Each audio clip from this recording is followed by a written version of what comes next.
The studio lights were dim, the tape reels already spinning, and two of the greatest voices in music history stood just feet apart. One wore a single white glove, the other a regal mustache and crown of confidence. In that moment, the world was unknowingly on the brink of a collaboration that could have changed music forever, and yet, it never happened. Before we continue, don't forget to subscribe and turn on the notification bell, so you never miss another untold story. This is the story of Michael Jackson and Freddie Mercury. Two legends, two universes, one lost duet that still haunts music history. Los Angeles, early 1980s. The city glowed with neon ambition, the air thick with the promise of stardom. Inside a recording studio tucked away in Encino, California, Michael Jackson was redefining pop music with an intensity that bordered on obsession. This was not the carefree child star from the Jackson 5 anymore. This was a man on the edge of transforming himself into the most powerful musical force on the planet. At the same time, across the Atlantic, Freddie Mercury was commanding stadiums with Queen, a frontman who didn't just perform, he conquered. With his operatic voice, theatrical presence, and unapologetic flamboyance, Freddie was rewriting what it meant to be a rock icon. Where Michael Jackson glided like a whisper across the stage, Freddie Mercury roared like thunder. They came from different worlds, different genres, different cultures. But greatness recognizes greatness. And in the early 1980s, their paths crossed in a way that few people truly understand, and even fewer can fully explain. The story begins quietly, without headlines or paparazzi flashes. Michael Jackson had long admired Queen. He watched their performances. He listened to Freddie's voice with a mix of awe and curiosity. In his private world of musical perfectionism, Michael wasn't just searching for collaborators. He was searching for something transcendent, something that could elevate his art beyond even his own towering standards. Freddie Mercury, on the other hand, was no stranger to admiration. But when he met Michael Jackson backstage in Los Angeles in 1980, something felt different. This wasn't just another starstruck encounter. This was two giants locking eyes, sensing the gravity of each other's talent. Photographs from that night capture a fleeting moment, a smile here, a quiet conversation there. But behind those images was a spark that would soon ignite into something far more ambitious. Not long after that meeting, Michael Jackson invited Freddie Mercury to his home studio in Encino. This wasn't just any studio. It was Michael's sanctuary, a place where time dissolved, where creativity reigned, and where every sound was examined under a microscope. For Michael, music was not just art. It was obsession. It was salvation. It was everything. Freddie accepted the invitation. And this is where the legend truly begins. Inside that studio, two voices, one silky, one thunderous, began to collide in ways the world has never fully heard. They weren't just talking about music. They were making it, together. They recorded demos. They exchanged ideas. They experimented with melodies that felt too big, too bold, too emotional for ordinary songs. This wasn't just collaboration, this was fusion. 3 songs emerged from those sessions. One was called State of Shock. Another was Victory. And the most haunting of all, there must be more to life than this. On paper, these were just tracks, but in that studio, they were something else entirely. They were the sound of two legends testing the limits of possibility. For Michael Jackson, this collaboration represented something deeply personal. He was standing on the threshold of his Thriller era, an era that would not only define his career but reshape the entire music industry. Every decision mattered. Every note was sacred. For Freddie Mercury, this was a rare moment of stepping into the pop universe, blending his rock operatic style with Michael's sleek, emotional precision. It was risky. It was bold. It was thrilling. And yet, something began to fracture. At first, it was subtle. A shift in tone, a pause that lingered too long, a difference in rhythm not just musically but personally. Michael Jackson was famously meticulous, deeply introverted, and intensely focused. His studio sessions often stretched late into the night, sometimes into morning as he chased the perfect sound. Freddie Mercury, while equally dedicated, approached music with a different energy, more spontaneous, more social, more instinctive. Then there was the llama. Yes, a llama. Michael Jackson had a beloved pet llama named Louie. He adored animals, often surrounding himself with them as sources of comfort and joy. To Michael, this was normal, even essential. To Freddie Mercury, it was baffling. According to those close to the sessions, Freddie grew increasingly uncomfortable with the environment. The animals, the eccentric routines, the isolation. It wasn't just the llama, it was the entire atmosphere. The studio felt less like a workplace and more like Michael's personal world, a world Freddie wasn't entirely sure how to exist within. The tension wasn't explosive. There were no shouting matches, no dramatic walkouts captured on camera. Instead, it was quiet, subtle, a slow drift apart. And then suddenly, the session stopped. No announcement, no explanation, no duet. Just silence. For years, fans speculated, rumors circulated, whispers echoed through music forums and fan clubs. Did they fight? Did management interfere? Did creative differences tear them apart?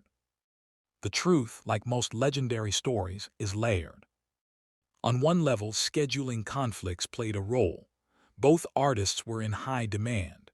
Tour, albums, promotions, their calendars were relentless. But deeper than that, there was a clash of worlds. Michael Jackson was building an empire of pop perfection, obsessed with detail, precision, and control. Freddie Mercury was embracing chaos, emotion, and theatrical freedom. Neither approach was wrong, but together, they created friction. And so, the greatest duet that never happened faded into legend. But the story doesn't end there. Years later, after Freddie Mercury's death in 1991, the unfinished tracks became artifacts, echoes of what could have been. One song, There Must Be More to Life Than This, was eventually released in a solo version by Freddie Mercury on his 1985 album Mr. Bad Guy. The world heard his voice, powerful, yearning, searching. But Michael's voice was missing. For decades, fans wondered what that version sounded like. What did it feel like to hear Michael Jackson and Freddie Mercury sing together? What emotions were locked inside those tapes? Then in 2014, something extraordinary happened. Queen released a compilation album titled Queen Forever, which included a completed duet version of There Must Be More to Life Than This, featuring both Freddie Mercury and Michael Jackson. For the first time, the world heard their voices intertwined. It was haunting. Freddie's operatic passion soared over the melody, while Michael Jackson's voice floated like a whisper from another realm, tender, aching, full of longing. It wasn't explosive. It wasn't dramatic. It was quiet, intimate, emotional. It sounded like two souls searching for meaning in the darkness. And suddenly, the question wasn't just why the duet never happened. It was what it represented. This wasn't just a missed collaboration. It was a lost moment in cultural history. Imagine if that duet had been released in the early 1980s. Imagine the impact. Imagine pop and rock colliding at their highest peaks, reshaping the soundscape of an entire generation. Michael Jackson was on the verge of becoming the most famous person on Earth. Freddie Mercury was already a legend, commanding audiences with his unmatched charisma. Together, they could have created something that transcended genre, race, culture, and time. But instead, the world was left with fragments, echoes, whispers of greatness. And maybe that's what makes the story so powerful. Because sometimes, what never happens can be just as meaningful as what does. The story of Michael Jackson and Freddie Mercury is not just about music, it's about humanity. It's about two geniuses navigating their inner worlds, their creative boundaries, their vulnerabilities. It's about how even legends can struggle to connect, how even greatness can fall short of its own potential. And yet in that failure, there is beauty. Because the songs they almost made still exist, not as chart-topping hits, but as emotional artifacts, as reminders of possibility, as proof that greatness once stood face to face, if only for a moment. Let's rewind the tape again. Back to that studio in Encino. Imagine Michael, packing back and forth, humming melodies under his breath, his mind racing faster than the tape reels could spin. Imagine Freddie leaning against the piano, cigarette in hand, eyes filled with both fire and fatigue, searching for something real. They weren't just recording music. They were searching for connection, for meaning, for something that could outlive them. And in a way, they found it. Because even though their duet never reached the world in their lifetimes, the story of their almost collaboration became legend. It became a symbol of what happens when worlds collide, not in explosion, but in silence. And silence can be louder than sound. Michael Jackson spent much of his life chasing perfection, not just musically, but emotionally. He wanted to create a world where pain didn't exist, where love ruled, where innocence could survive. Freddie Mercury, on the other hand, embraced life's chaos, its beauty, its darkness, its contradictions. He sang about love, lust, loneliness, and liberation with fearless honesty. Together, they represented two sides of the human experience: light and shadow, control and freedom. In that studio, for a brief moment, those worlds touched. And then they drifted apart. Some say it was inevitable, two stars burning too brightly in their own orbits to truly merge. Others say it was tragedy, a missed opportunity that robbed the world of something extraordinary. But perhaps the truth lies somewhere in between. Perhaps the duet that never happened exactly as it was meant to, not as a song, but as a story. A story that continues to inspire. A story that reminds us that even legends are human. A story that proves that sometimes the greatest music is the music we never hear. Michael Jackson would go on to release Thriller in 1982, shattering records and redefining global stardom. Freddie Mercury would continue to tour the world with Queen, delivering performances that still echo through stadiums and history books. Their paths diverged, their worlds expanded, their legacies grew. But somewhere in the quiet space between what was and what could have been, their voices still exist, not just on tape, but in imagination. And that's where this story truly lives. In imagination. In wonder. In the haunting question of what might have been. Because every time you hear Michael Jackson's voice glide across a melody, or Freddie Mercury's voice soar through the air, you can't help but wonder. What if? What if they had finished that duet? What if they had released that song? What if the world had heard them together at their peak? Would music history be different? Would pop and rock have collided sooner, stronger, deeper? Would generations have grown up with their voices intertwined instead of separate? We will never know. And that's what makes this story timeless. It's not about answers. It's about questions. It's about longing.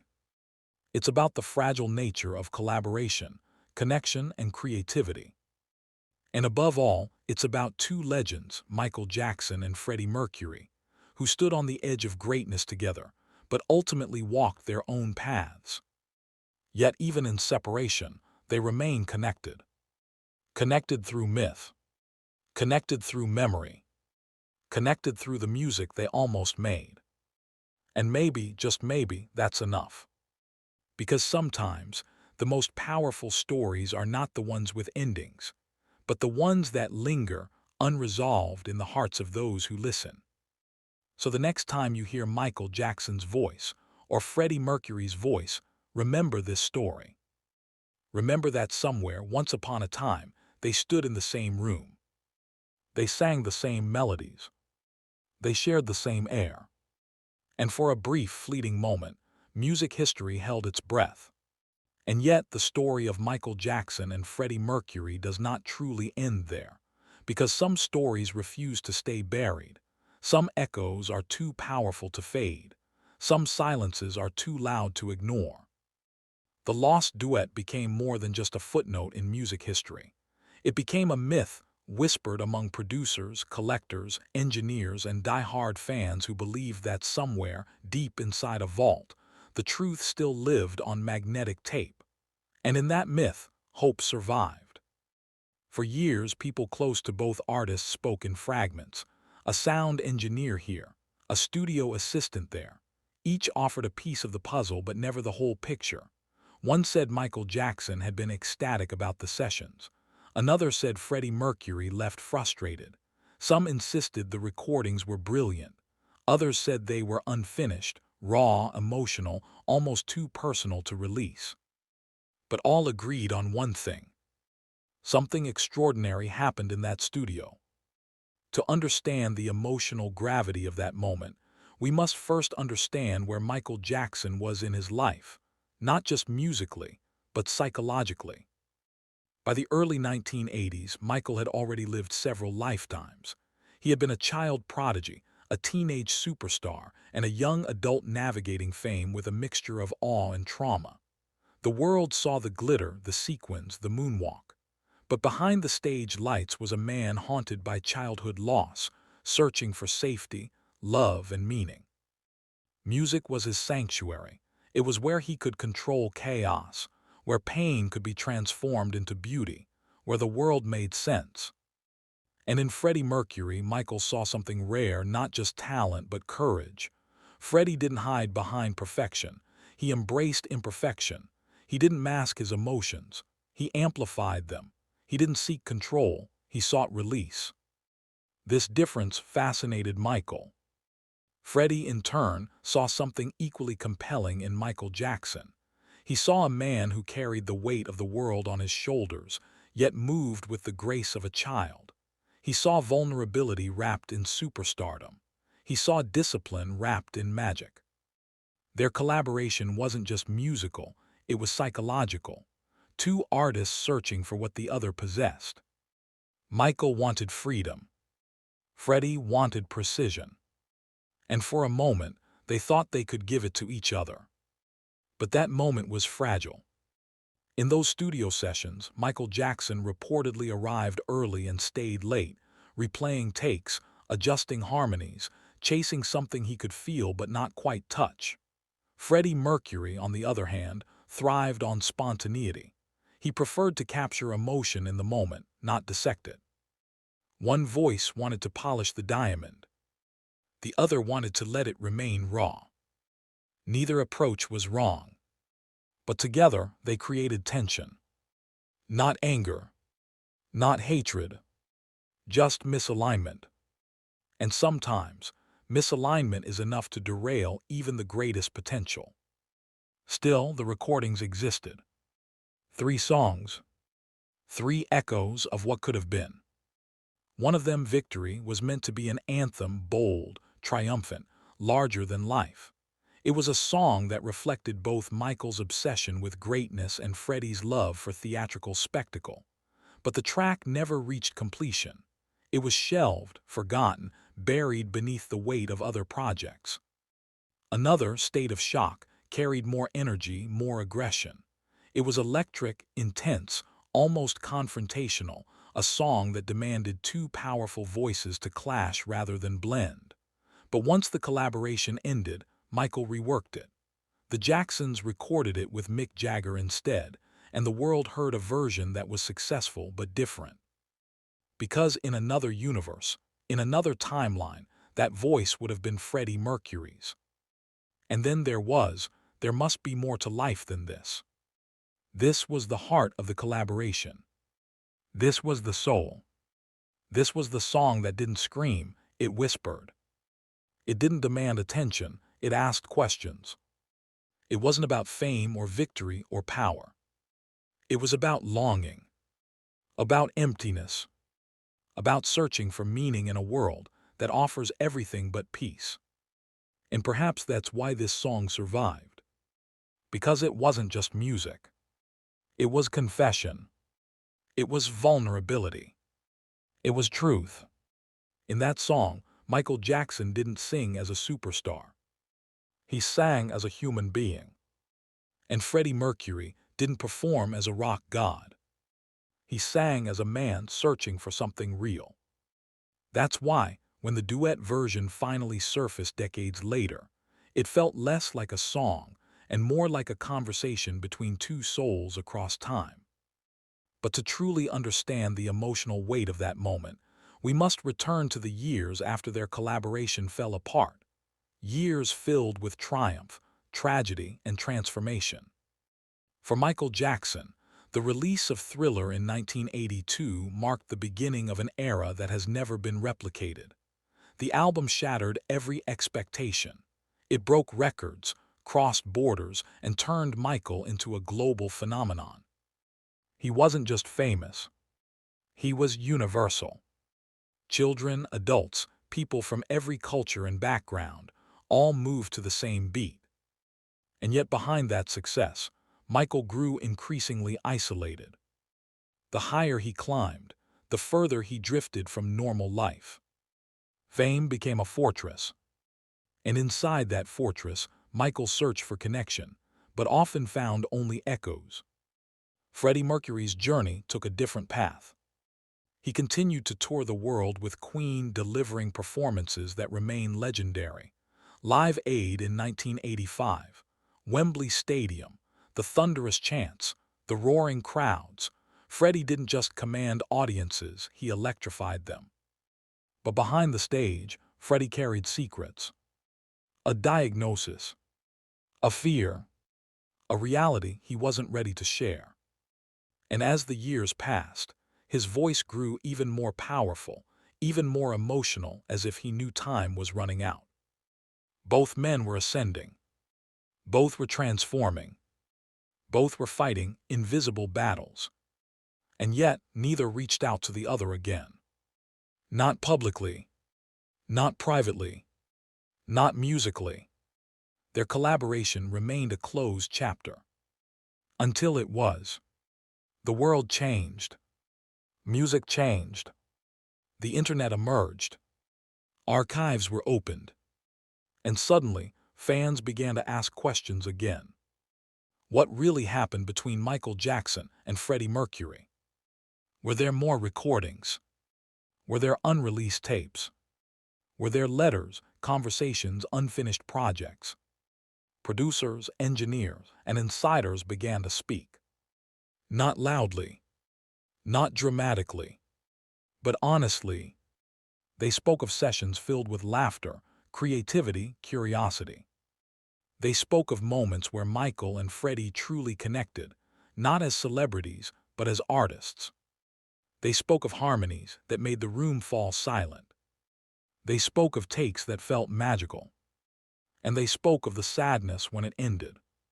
Not anger, not bitterness, just disappointment. Disappointment that something so promising couldn't find its way. And perhaps that disappointment is what kept the story alive. Because disappointment implies hope. And hope never truly dies. When the duet version of There Must Be More to Life Than This was finally released in 2014, it wasn't just a musical event. It was a cultural moment. Fans around the world listened in silence. Some cried. Some smiled. Some simply closed their eyes and imagined what it must have felt like to be in that room. And for a brief moment, time collapsed. The 1980s met the 2010s. The living met the departed. The past met the present. And music history breathed again. But even then, the song didn't answer all the questions. It didn't explain why the collaboration failed. It didn't reveal every secret. It didn't close the story. Instead, it reopened it. Because hearing those voices together only made the absence of more even more painful. It was like opening a door to a beautiful room, only to find that the rest of the house had vanished. And so the legend grew. The duet that never happened became more than just a missed opportunity. It became a symbol of how fragile collaboration can be, a symbol of how greatness doesn't guarantee harmony, a symbol of how even the brightest stars can fail to align. But it also became a symbol of something else, of humanity, of vulnerability, of imperfection, of the truth that even legends are unfinished stories. Michael Jackson and Freddie Mercury were not gods. They were men. Men who felt fear. Men who felt doubt. Men who felt longing. Men who felt misunderstood. Men who felt alone. And perhaps in that studio, they saw something of themselves in each other, something they weren't ready to confront. Because sometimes, collaboration isn't just about music.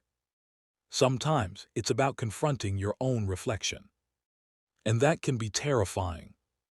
Michael saw in Freddie a freedom he didn't possess. Freddie saw in Michael a discipline he struggled to maintain. And instead of merging, they recoiled. Not out of malice, but out of self-preservation. And so, the duet that never happened became a mirror, reflecting the inner worlds of two artists at pivotal moments in their lives. But what if they had continued? What if they had pushed through the discomfort? What if they had found a way to bridge their differences? What if they had created an album together? The imagination runs wild. An album blending Michael's pop precision with Freddie's rock operatics. An album that crossed genres, cultures, and generations. An album that shattered expectations and redefined collaboration. An album that might have become the greatest in music history. But reality chose a different path. And that path, though less spectacular, is no less meaningful.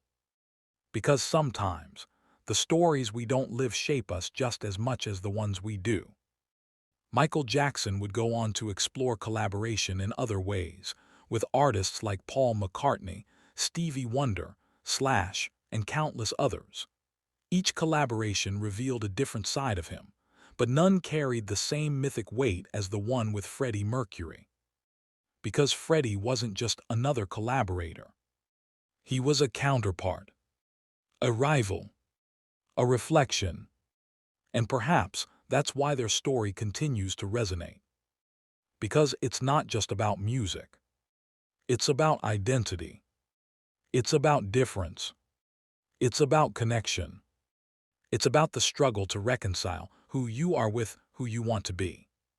Freddie Mercury once said, "I'm not going to be a star, I'm going to be a legend." Michael Jackson didn't say it. He became it. And yet, both men understood something deeper than fame. They understood legacy. They understood that music is not just sound, it's memory. It's emotion. It's survival. And in that sense, their collaboration didn't fail. Because even without a finished duet, their story became part of music's memory. It became part of music's emotion. It became part of music's survival. The duet that never happened became a story that never died. And stories have power. They shape how we see the past. They shape how we imagine the future. They shape how we understand ourselves. So what does this story tell us? It tells us that greatness is not always compatible. That talent does not guarantee connection. That creativity does not ensure harmony. That legends can fail. But it also tells us something else. It tells us that failure is not the end of meaning. That unfinished stories can still inspire. That silence can still speak. That absence can still move us. And perhaps, most importantly, it tells us that humanity matters more than perfection. Because in a world obsessed with success, charts, records, and achievements, the story of Michael Jackson and Freddie Mercury reminds us that even at the highest level, people struggle. They struggle to understand each other. They struggle to compromise. They struggle to connect. They struggle to be seen. And that struggle is what makes them human.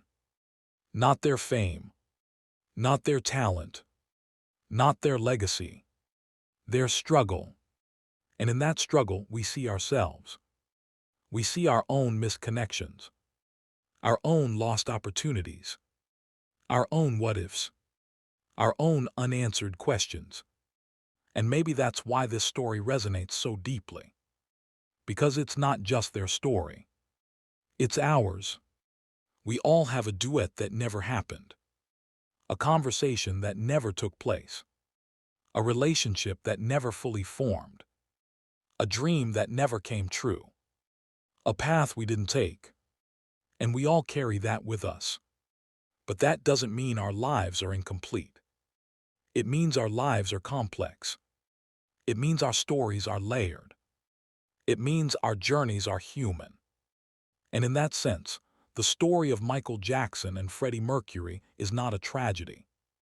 It's a reflection of the beauty and fragility of connection, a reflection of the power and pain of possibility, a reflection of the truth that even legends are unfinished stories. So the next time you hear that song, there must be more to life than this. Listen closely. Not just to the melody, not just to the lyrics, but to the silence between the notes. Because in that silence lives the story of two legends who almost changed the world together, but instead changed it apart. And maybe that's exactly how it was meant to be. Because sometimes the greatest impact doesn't come from what we create. It comes from what we almost create. From the tension, from the longing, from the possibility, from the unanswered. And that unanswered space is where imagination lives, where wonder lives, where hope lives, and where stories like this continue to breathe. Even decades later, even beyond life, even beyond sound. The duet that never happened, the story that never ends. Michael Jackson and Freddie Mercury, two voices, one moment, infinite echoes. And as long as music exists, that echo will never fade. Because legends don't just live in songs. They live in stories. And this story will always be told. If this story moved you, inspired you, or made you think, please subscribe. Like and share. Because the greatest stories deserve to be remembered, and legends live on through the voices of those who keep their stories alive.